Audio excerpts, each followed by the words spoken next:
Welcome to my channel. நான் இன்னைக்கு உங்களுக்கு ஆரி பேசிக் ஸ்டிச் சொல்லி தர போகிறேன். வாங்க வீடியோக்குள்ளே போகலாம்.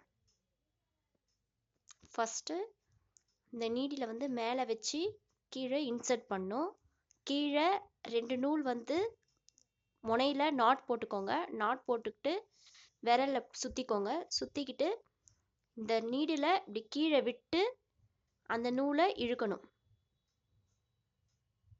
இந்த கொக்கி பாகம் தெரியுது பார்த்தீங்களா, ஹூக் மாதிரி, அதை வந்து பிடிச்சி இந்த நூலை மேலே இழுக்கணும். நூலை மேலே இழுத்து செயின் ஸ்டிச் போடணும். எப்படின்னா, இந்த நூலை இழுத்துட்டு மறுபடியும் இந்த நீடில் வந்து கீழே இன்சர்ட் பண்ணி நூலை கீழேந்து மறுபடியும் மேலே இழுக்கணும். இந்த 2 லூப் மாதிரி இருக்குது பார்த்தீங்களா, அந்த லூப் மாதிரி அந்த 2 த்ரெட், அந்த த்ரெட்டுக்கு நடுவில் அந்த ஆரி நீடில் இருக்கணும். மறுபடியும் கீழே இன்சர்ட் பண்ணி மறுபடியும் கீழேந்து நூலை மேலே இழுக்கணும். பிகினர்ஸ் வந்து சின்ன சின்ன ஸ்டிச்சஸாக போடாமல் ஸ்டார்டிங்கில் பெரிய பெரிய ஸ்டிச்சஸாக போட்டு பழகிக்கோங்க. உங்களுக்கு கொஞ்சம் ஈஸியாக இருக்கும். போட்டு காட்டுறேன் பாருங்கள்.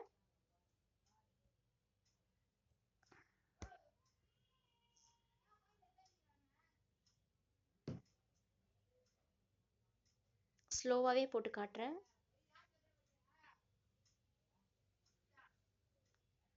ஜஸ்ட் லைட்டாக ரொட்டேட் பண்ணால் போதும்.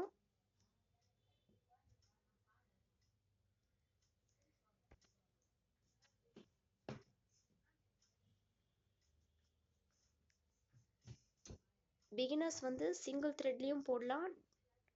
ஃபஸ்ட்டு ஸ்டார்டிங்கில் இந்த த்ரெட்டு பழகிக்கோங்க. ஸ்டார்டிங்கே நீங்கள் சரி த்ரெட் யூஸ் பண்ணினீங்கன்னா அப்புறமா இந்த நீடில் இந்த சில்க் த்ரெட் வந்து உங்களுக்கு கஷ்டமாக இருக்கும். அதனால ஸ்டார்டிங்லேயே சில்க் த்ரெட்டில் ப்ராக்டிஸ் பண்ணிங்கன்னா உங்களுக்கு ஈஸியாக இருக்கும். இந்த மாதிரி லாங்காக போடணும்.